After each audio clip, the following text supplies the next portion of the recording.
이번 시간에 얘기해 줄 내용은 나는 어떤 중학교를 가야 되는가에 대해서 이야기를 해볼 건데, 일단 우리가 이제 선생님이 이거를 글을 게시한 거는 11월 26일이지.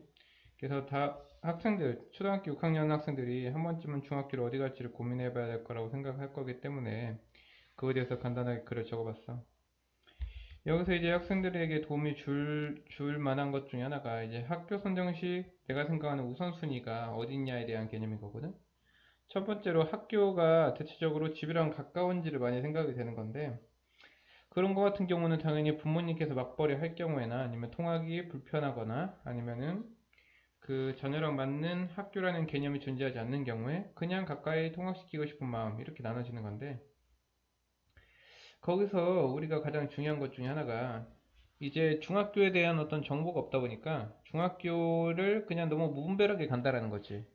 그러니까 아이에게 맞추는 게 아니라 학교가 사실 아이를 다 맞춰줄 수는 없겠지. 뭐 대안학교도 아니고 아니면 혁신학교도 아니고 아니면은 뭐 보딩스쿨 같이 뭔가 기숙학교로 해가지고 학생들의 모든 것들을 맡겨주지 않으니까, 다 갖춰주지 않으니까 그런 문제는 당연히 그럴 수밖에 없다고 보는 거지만, 적어도 아이가 학교가 나랑 맞는지 안 맞는지에 대해서 어느 정도 분석이 필요하다는 거지. 어떤 주변 사람들이나 그런 사람들을 통해서나 아니면은 아시는 분들, 지인분들, 아니면은 뭐 자기들이랑 관련돼 있는 어떤 학과, 아니면 사교 선생님들, 학원 선생님들 통해서도 물어볼 수가 있는 건데, 대체적으로 그러지 않는다는 게 선생님의 입장에서는 조금 안타깝다라는 거.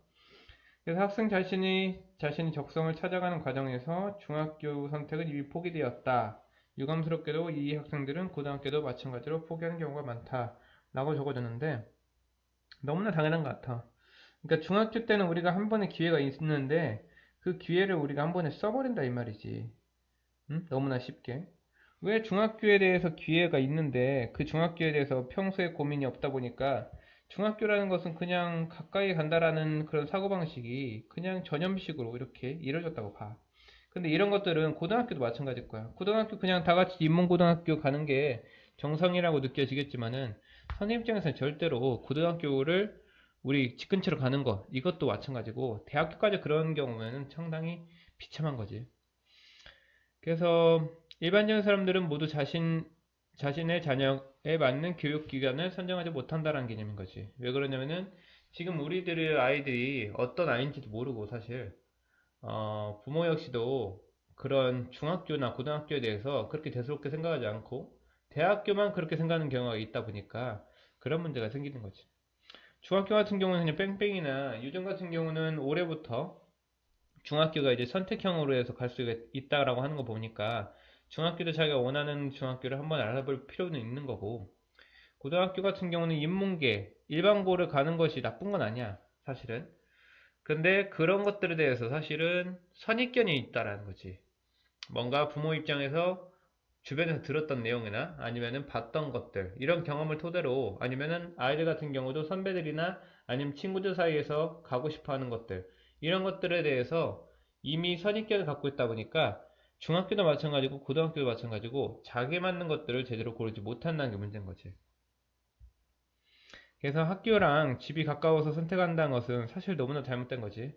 그런 경우는 슈퍼마켓 갈 때나 그렇게 생각하는 게 맞는 거고, 학교에서 학생들에게 무엇을 해주는가에 대한 질문, 이거에서 이야기하고 싶은 건데, 일단 학생이 중학교를 고를 때 자기만의 판단 기준이 많이 필요한 것 같아. 근데 그러려고 하면은 분명히 자기가 조금 어떤 사람인지를 좀 파악하고, 그리고 자기가 어떤 사람인지에 대해서 궁금해하는 중학교나 고등학교를 가야 될 이유가 있다는 거지.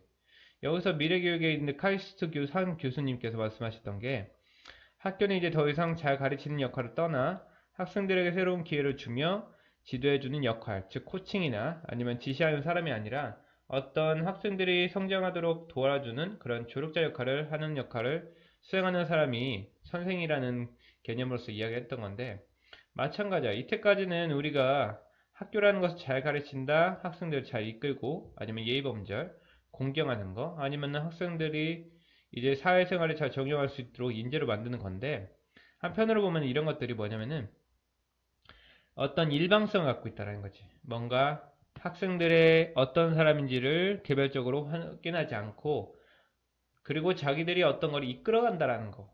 그러다 보니까 학생들이 주도성을 띠는 것이 만무하기도 하겠지만은, 학생들의 한 개인의 그런 타고난 기질 같은 것들이 모두 무시되고 시스템화된다는 거지.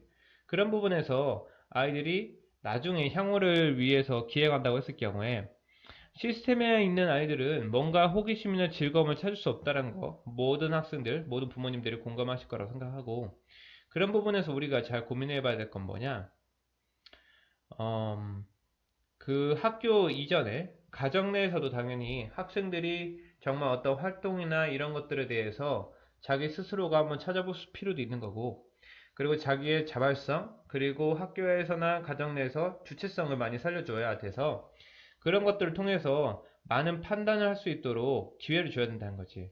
그 판단에 대한 기회에 대해서 학생들이 그거를 많이 도전을 해보고, 그 안에서 시행착오를 겪는 것을 많이 느껴보면서 자기들이 미래에 대비할 수 있는 안목을 키워야 된다는 거. 이게 핵심이라고 보면 될 것 같아.